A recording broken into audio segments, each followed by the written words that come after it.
Good evening. Welcome to Have I Got News for You? I'm Kirsty Young. In the news this week, after Prince Philip is taken to hospital during the Diamond Jubilee celebrations, his senior aides pop round to cheer him up.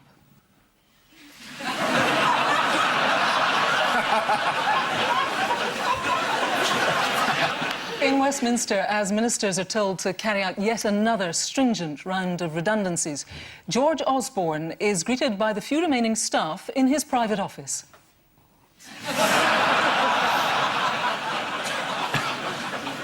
After Two Little Boys is cut short at the Jubilee concert, Rolf Harris fans turn up at Lenny Henry's house. And after sitting through dozens of acts that she would never have chosen to watch at her Jubilee concert, the Queen was at last able to enjoy herself at the after-show party.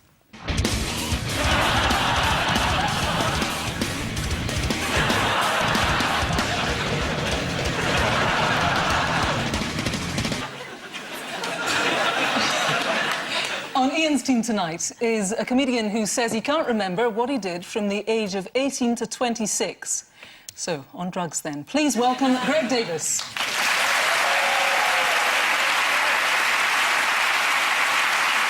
And with Paul tonight is a writer, broadcaster and poker player who recently won the €5,000 event in Monte Carlo.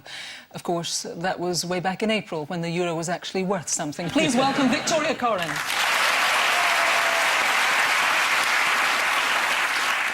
And so we start then with the bigger stories of the week. Paul and Victoria, take a look at this.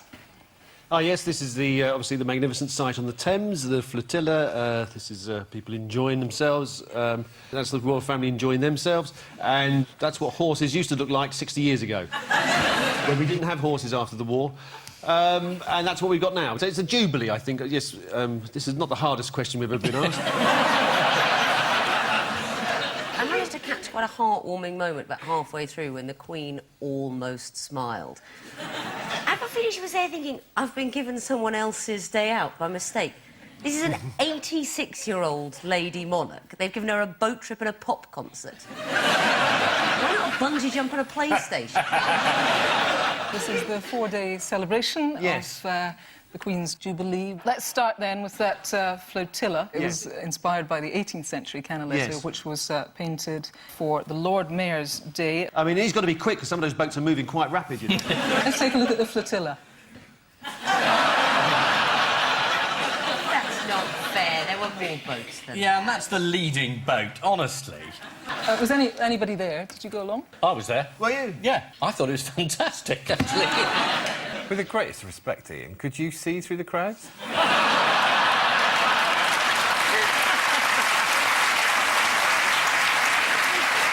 To be honest, most people who were down there seemed to be enjoying it. There are huge numbers of people, and the boats were absolutely fabulous. The BBC got into a lot of trouble with its coverage, because what it usually did is underestimate the general public and thought, well, they're stupid, they'll want to see Fern Cotton. And Matt Baker and some people from the One Show. And literally, in the crowd I was with, there were about 10 people more interesting and better informed than everybody on the entire BBC for the entire day. But what do people want, though, Ian? Spectacle, music... Yeah, but the spectacle's there. In terms of people criticise the BBC's commentary for it, saying it wasn't intellectually rigorous. I mean, it is just a load of people going down a river on boats at the end of the day. You see, well, that's the sort of intellectual rigour that we've come to expect from you, there. Would you have wanted people to go, and there's the Queen on a boat there? You know, it's not looking Puts at me the in mind Queen. of the time I read the Iliad. No. If you're going to interview people on the route, they're largely people who spend their lives dressed from head to foot in Union Jacks. No, if you say, patronising rubbish. Absolutely not. OK, my best moment, I'm standing in the crowd next to a man whose son is in one of the flotillas. Up the river comes a whole barge full of Indian blokes in full tartan, playing pipes and drums. The sound fills the entire river. It was fabulous. And I thought, where else are you going to get that? This is worth turning out for. So, no, they're not all full of idiots and stupid hats.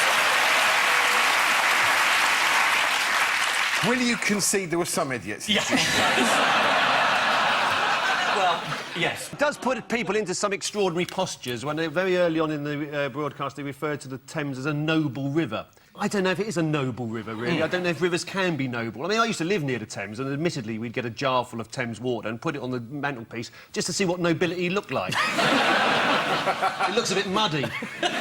Way back in the 18th century, the diarist John Evelyn described the Lord Mayor's Day flotilla as boasting music and peals of ordnance, both from ye vessels and the shore.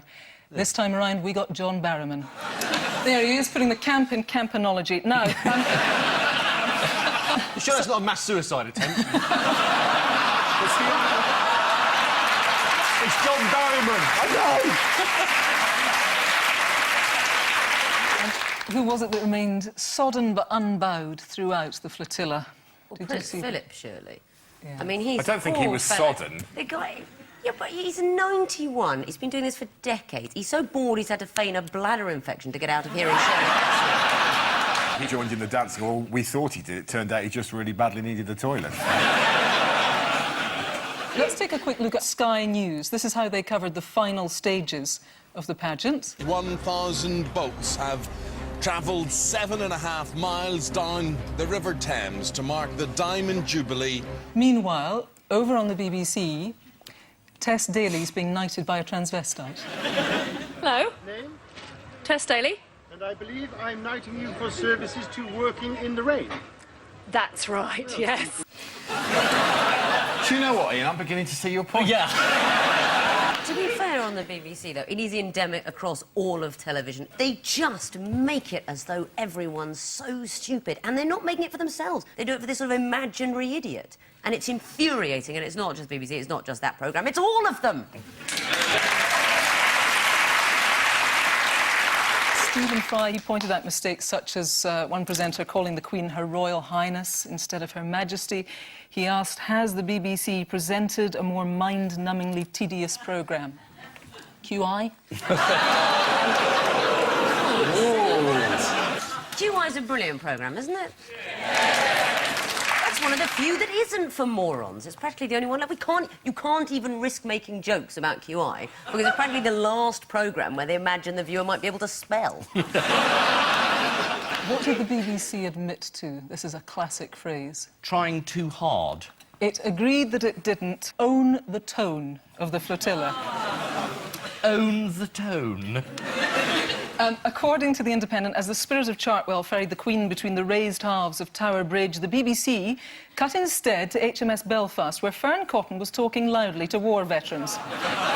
Cor, she yelled at one of the heroic old buffers, you got hit by a torpedo, didn't you? And you held on to a dead shark. What surprises were lying in wait for the Queen along the route? Boris turned up on a boat. It was great. Someone next to me shouted at him, is that your wife, Boris? Also, from the roof of the Royal Festival Hall, there was a message spelt out in semaphore flags. We're going to go over now to the BBC's Paul Dickinson, who at last realised that he did need some expert help. His nautical expert is Tom Cunliffe. This is his chance to shine. And we've got some semaphore here, just on the top level of the Royal Festival Hall. Tom, I think you can understand that, can't you? I haven't got a clue.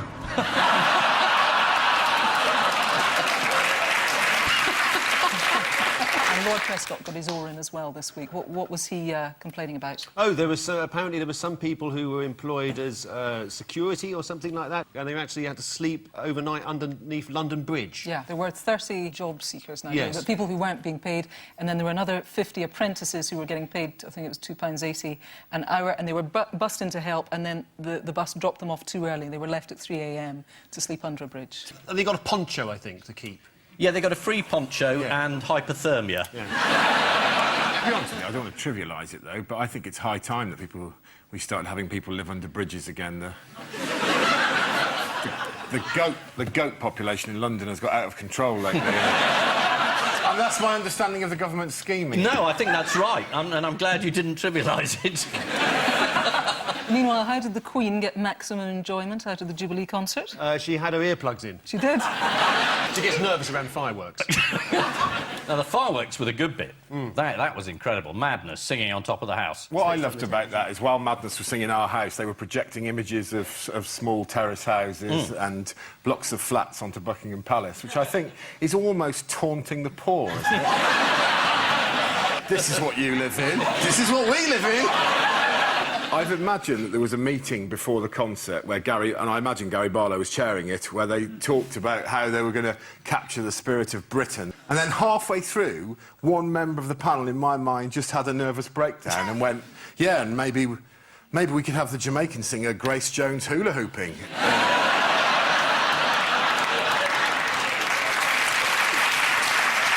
What could be more British than that? And I love the idea that the rest of the panel were going, let him have this. Seriously, his wife's left him. In the build-up to the concert, the BBC reporter Lizo Mazimba coped remarkably well with that age-old problem of someone who thinks it'd be really funny to get in the back of shot. We're going to be talking to all the stars and headline acts here backstage at the Palace. A huge array of talent are going to be on stage, the likes of Stevie Wonder, Elton John, Robbie Williams, and then, of course, there's the man who's been the driving force behind it all, Gary Barlow. And earlier, my colleague Emily Merton spoke to him.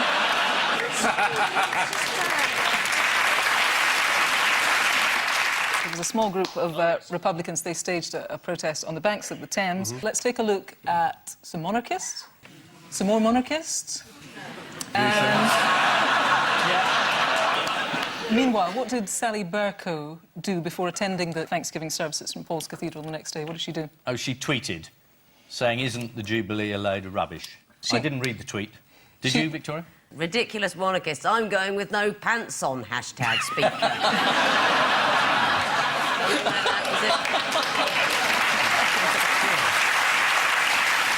Yeah, I thought she'd been that witty. She described royalist members of the public as mindless, flag-waving loons.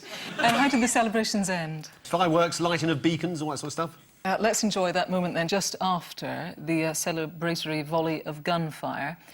This is where tradition demands that the military band is conducted by a man with an extra set of arms.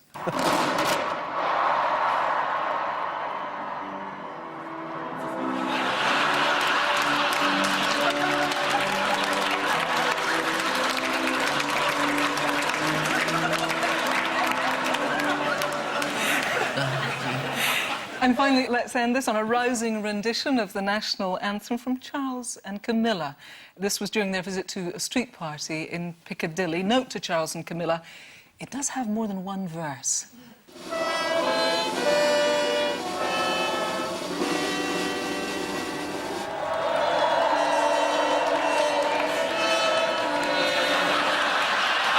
Just realised again.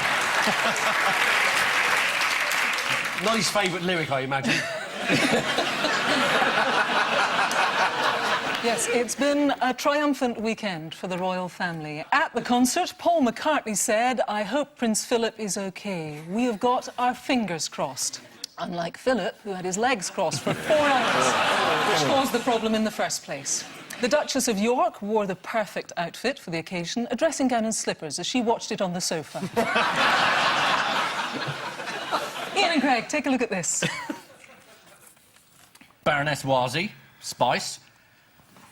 Cameron eating porridge, like most of his friends will be in prison. Oh, there's... Jeremy. Hunt.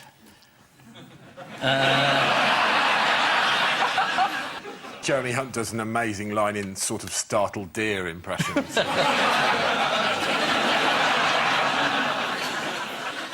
This is the serious news that was going on beneath the bunting. David Cameron's got to decide what to do about 2 people in his cabinet. Jeremy Hunt, the man in charge of the B-Sky B bid, who was made to look very guilty by the Leveson inquiry. I'm not saying he is, but he is.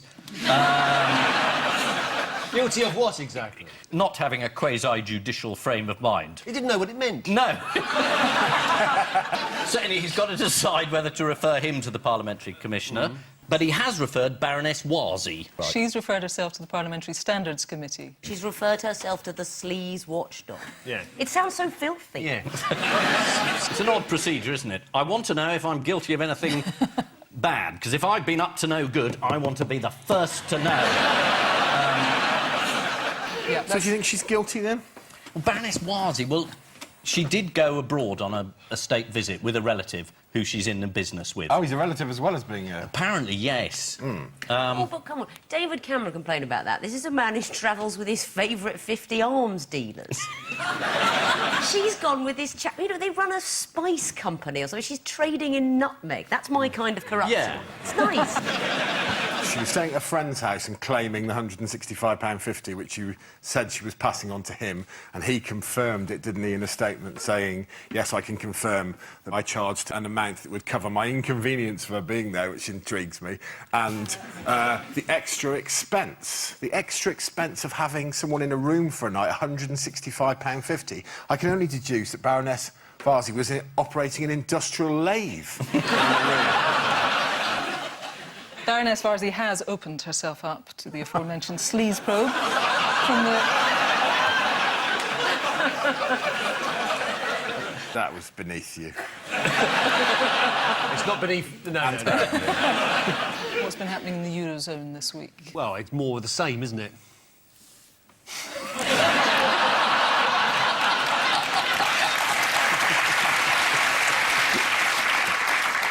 If you read the 10 o'clock news, Yeah, it'd be so more of the short. same. Yeah, exactly. Yeah, forget Robert Peston, get Paul in. Nothing much has happened. Yeah, more of the same. Spain's gone bust. Next. Yeah. We need to send lots of money to Madrid. They haven't got any left. That's right. But Spain is in desperate need of a bailout, but they are falling over themselves to say that they definitely don't need a Yeah, bailout. they don't need a bailout, but they'd like everyone to give them a huge amount of money. And they're quite desperate. They've applied to Greece. I was in Spain this summer, and this is absolutely true, Ian. I went to a Spanish market, and the first stall I came to, there was a man who was selling socks. That was one of the things he'd specialised in. And he'd chosen to specialise in another thing, and it was potatoes. I just think if that's indicative of the way that they approach economics, they honestly deserve what they get. I mean... So Spain's in trouble. Greece, of course, is also still in trouble. Sorry, do you not think this is relevant, what I'm saying, Kirsty? You seem to be changing the subject. Well, she's developing your theme. Fine. As long as this relates specifically to that market stall, please continue. Did you see how Jeremy Paxman referred to Greece in a recent edition of Newsnight? Was it flattering terms? It wasn't entirely. He said, like a bad kebab, Greece is being vomited out of the European crisis. Cyprus is also trying to put a brave face on the looming crisis. Would you like to know what the head of the Cyprus National Bank is called? Panikos Dimitriadis. So what solution to the euro crisis is being urged by Britain, the United States and, indeed, George Soros? Watch the football instead. Well, it's pretty much that Germany should take over the whole of Europe, except Britain, and just tell everyone what to do. George Soros has put it like this. He said it would be a German empire with the periphery as the hinterland. I can't believe no one's thought of this before.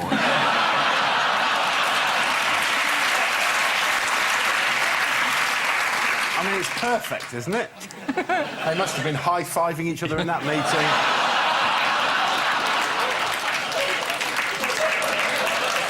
There's been another turbulent week in politics. In Westminster, it's emerged that MPs have been complaining about the facilities in the House of Commons. Last week, it was reported that the toilets were in a terrible state, but to be fair, they'd just been used by Jeremy Hunt before he headed off to the Leveson inquiry.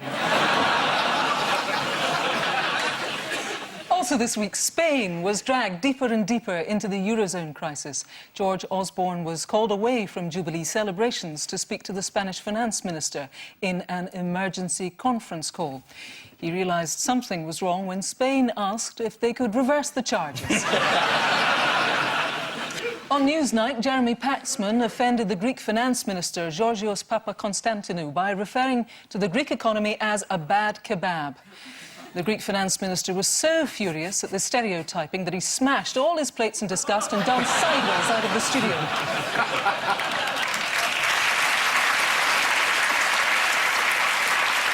Let's go to round 2 now, the picture spin quiz. Fingers on buzzers, teams. Is it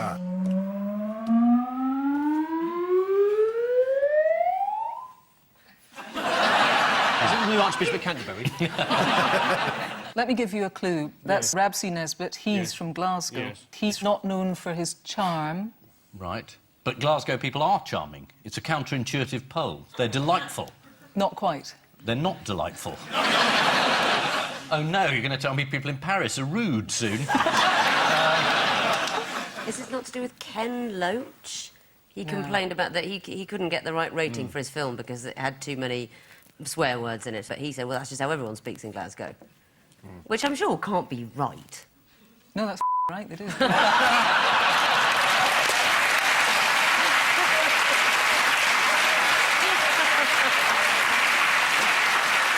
Commonwealth Games are coming to Glasgow in 2014, so in preparation... Politeness lessons. Yes, absolutely. This is the news that thousands of Glaswegians are being sent to charm school in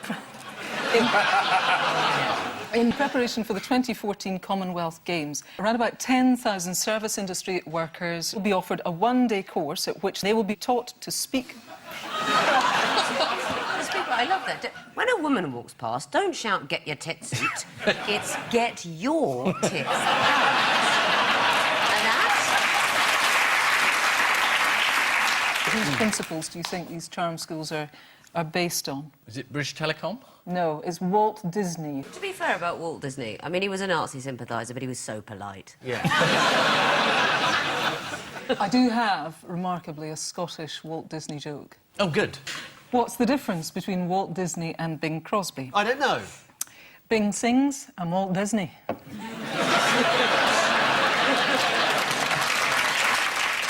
How are pupils being asked to end their sentences according to the Telegraph? They presumably have to end them with the name of the sponsor. No. Thank you very much, Coca-Cola.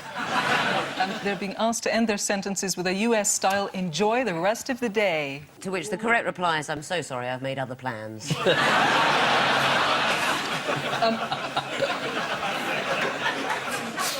Part of the course will require workers to make pledges. Can you imagine what the pledges might be that Glaswegians would have Is to it make? the Temperance Pledge? One is, I will learn about the Glasgow Botanic Gardens. This is my favourite. I will learn to smile more often. And in other Scottish news, what was the cock-up in Edinburgh? They used the word cock about a symbol. Well, they made French a symbol symbol. that... Oh, was this Yeah. lasagna? No. But I'm delighted to work out how you're going to join up those two thoughts. Cock and lasagna? Yeah. That's a good night out. Don't broadcast That's that. my perfect Friday. Yeah. There was a story about meatballs. Tesco produced these meatballs and they thought, oh, it's Italian, let's put some Italian words on it. Yeah. And they just put things like, I think, coglioni del mulo on the thing, and no one knew what it meant. And it actually means donkey's bollocks. And they've had to withdraw them, is that right? That's right. Really, that must be quite difficult to withdraw. And that's in the Tesco's finest range. I would hate to think what's in there sort of basic. It's much less funny than that story. It's basically... the organisers of the Edinburgh Marathon handed out 23,000 medals. They looked like this. This is the news that Glaswegians are to be sent to charm school in preparation for the 2014 Commonwealth Games. According to the official Glasgow Commonwealth Games website, a crowd of 1,000 gathered at Glasgow's Old Fruit Market to watch the bid result live, beating the previous record for most people at a Scottish fruit market by 999. According to the Daily Record, the charm workshop is based on principles created by the Walt Disney theme parks. And for a terrifying white-knuckle ride, why not catch a late-night bus through Glasgow city centre? OK, fingers on buzzers, teams.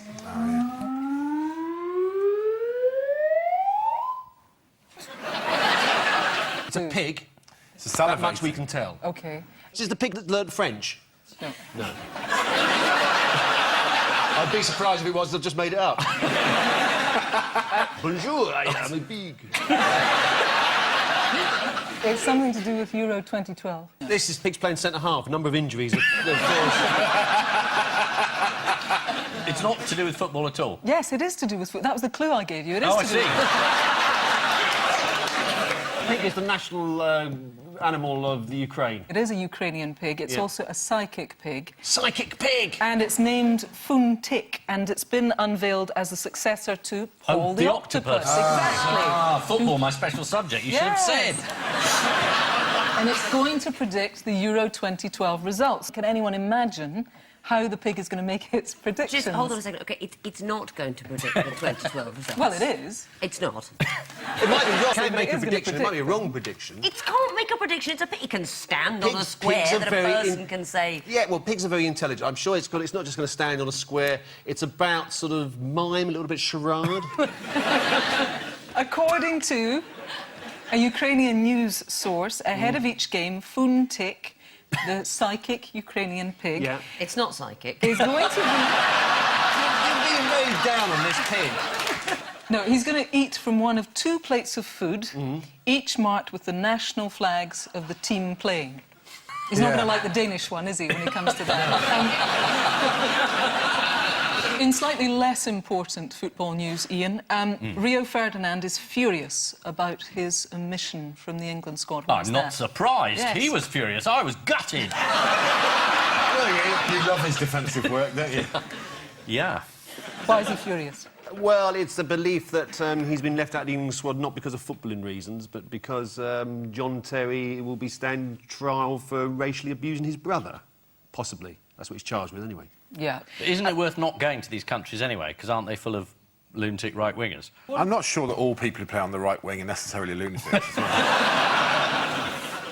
And what is it that's making Roy Hodgson's argument look flimsy? Oh, who's Roy Hodgson? He's the England manager at the moment. Although by the time the repeat goes out, that may not be enough. Rio was overlooked in favour of Liverpool's Martin Kelly, who, according to The Sun, has spent more of his career on the bench than on the pitch. Is that bad? Well, the judges spent quite a lot of time on the bench. You spent more time in the dock than at your desk, so Yeah, that's... all right. Yeah, send him down.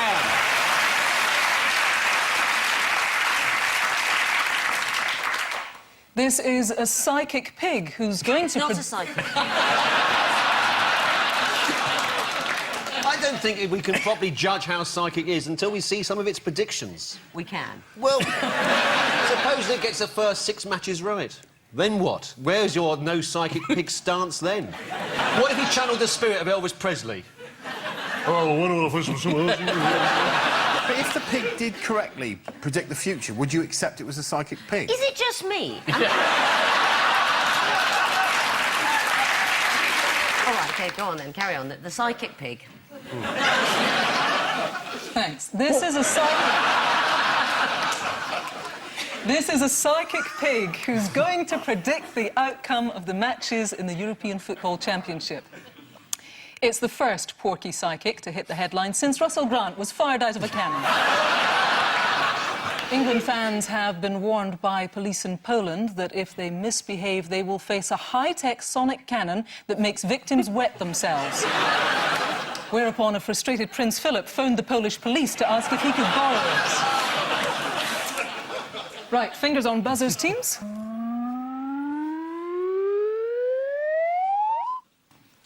I feel awful. We don't know any of these. Oh, this is that brilliant unicycle story, isn't it?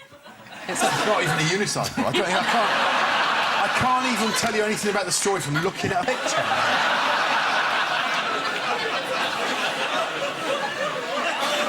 I don't understand that photograph there, because the park bench is slightly blurred, which suggests that the park bench is moving at some speed.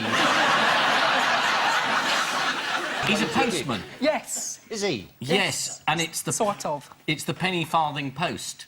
We've decided it would be quicker for people to ride on bicycles to deliver our letters than put them in the hands of the post office.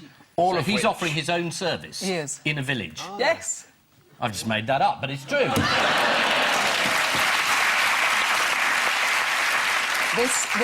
This is remarkable. This is Graham Eccles from Cornwall has decided to set up his own postal service on a penny farthing. How does the service work? You give him a letter and he gives it to somebody else. You may laugh. Almost always a different person from the one he picked it up from. Yeah. You're broadly right. I think so. According to the Express, customers can buy a 25p stamp for a local letter, post it in a town shop and have it delivered the following day. God, if only it could be rolled out nationally somehow. If I lived down there, I would be, just for fun, constantly sending letters to Glasgow. What sort of problems has he encountered? He's mentally ill.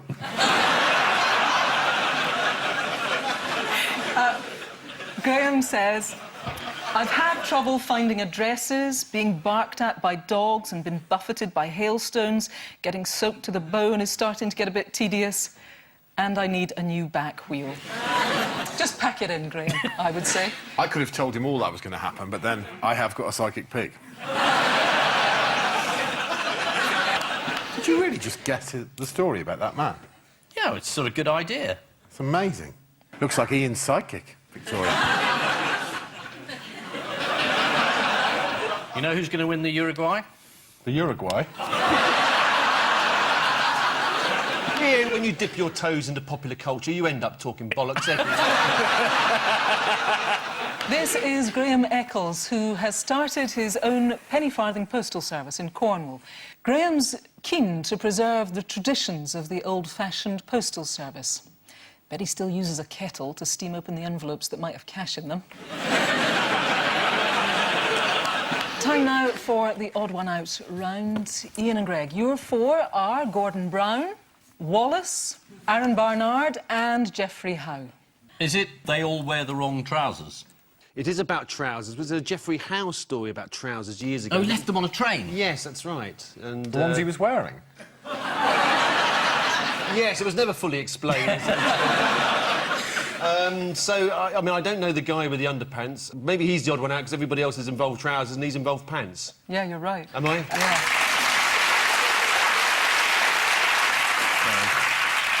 They have all had their trousers stolen, apart from that bloke there. He's called Aaron Barnard, who was sacked from his job in a pant factory after being accused of stealing some pants. Well, he hasn't done it very subtly, to be honest, has he? How did Aaron actually prove his innocence? Did he have the pants tested? Well, according to Aaron, in the Telegraph, he pointed out that you can see that the boxers aren't new. Oh, no. It could just be frayed, honestly. Yeah. Geoffrey Howe had his trousers stolen on a train. How did the thieves manage to steal his trousers on a train? Just like the people used to do with that tablecloth trick, wasn't it? They took them while he was asleep. He wasn't actually wearing them at the time, and luckily the police found them and they returned him before he had to get up and leave the train. So he was on a train in a sleeper compartment? Yeah. He wasn't just sitting? No. On a commuter train and someone took his trousers. Good grief. Tickets, please. Oh, my goodness, I've got his trousers on. In a separate but somehow related incident, he lost his pyjamas in Peking. How did he lose his pyjamas? What, in a card game? I mean, what was going on? I've got nothing left. You've got your pyjamas, your pot man. Well, I don't know, any more than he had them stolen. He presumably That's all didn't you need know. them back because he could put his day clothes on before he left the room. And then there's another incident where he lost his trousers. Yeah. We don't know how. Yeah. And he lost some trousers again. Yeah. He doesn't know what happened. Comes a lady house sitting, oh, I've lost my trousers again, darling. Pauline Macaulay, who's Gordon Brown's mother-in-law, has revealed to a local newspaper that she stole Gordon's trousers and ties during his time in Downing Street in order to make a quilt. Now, here is the quilt. Was he working as a chef at the time that she stole the trousers? Does anyone know what was Gordon's reaction to the quilt? Did he love it? Well, according to his mother-in-law, he was very happy, but the first words out of his mouth were, "Are my ties really that bright?" Was that the first sentence out of his mouth, or was it, "You've made my trousers into a quilt, you mad bitch"?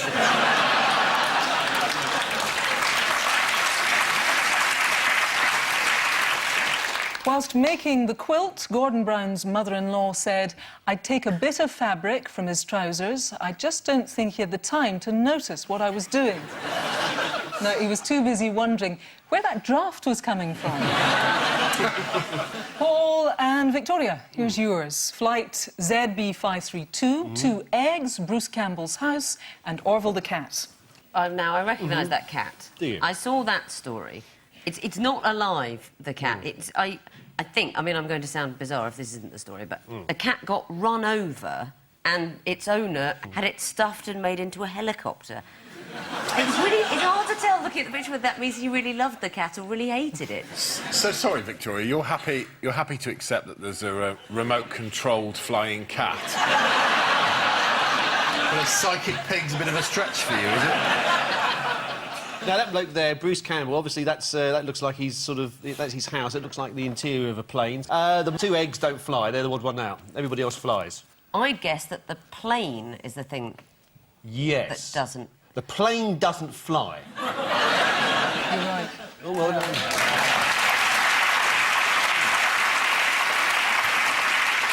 Yeah.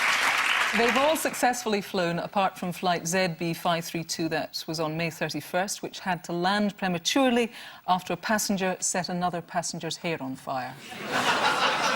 Doesn't that mean that it was flying at some point? Well, it wasn't a successfully completed flight, and all the others And how do we were. categorise a successfully completed flight for One a that doesn't land remote-controlled cat? prematurely because somebody set their hair on fire. Let's just do that entire thing, shall we? Yes. Here is the test flight. Oh, no.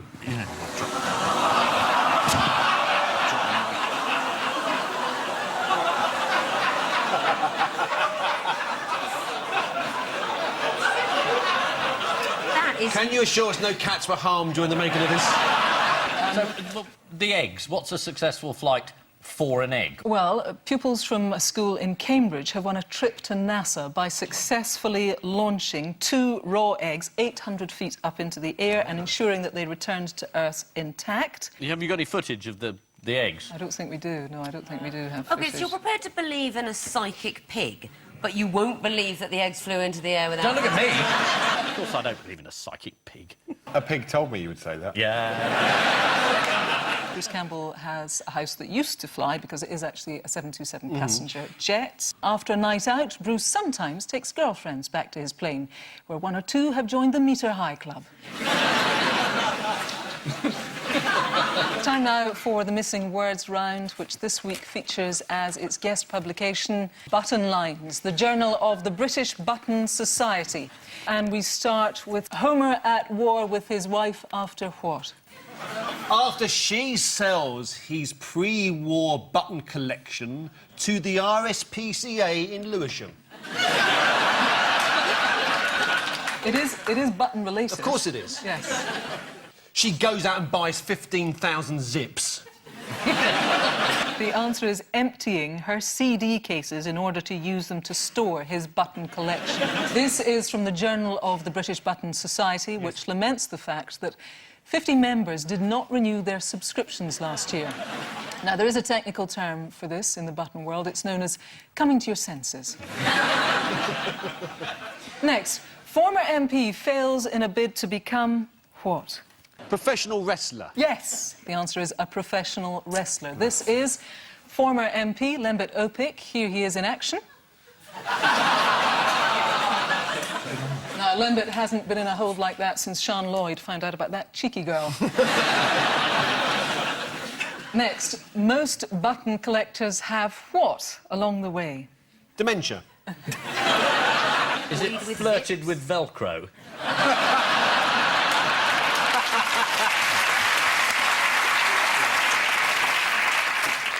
No, the answer is picked up a stud or 2.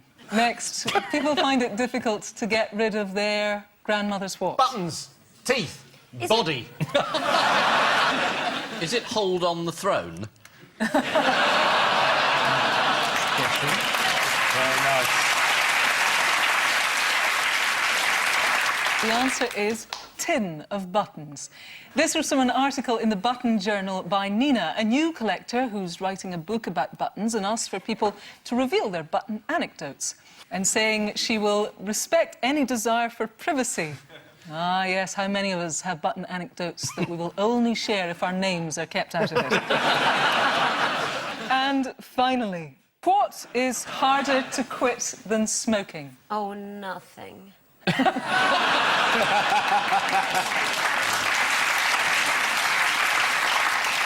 The answer is swearing. This is according to a recent survey. Mind you, no one's ever died from swearing, apart from that time in the theatre when Abraham Lincoln turned round and said, "Shut the up, we can't hear the play." So the final scores then are Ian and Greg have 5, Paul and Victoria have 8. Outrageous.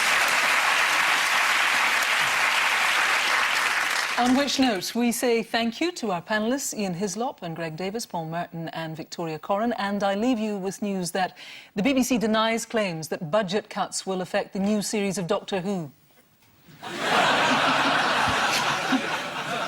In Pyongyang, there's controversy surrounding a new fast food delivery service.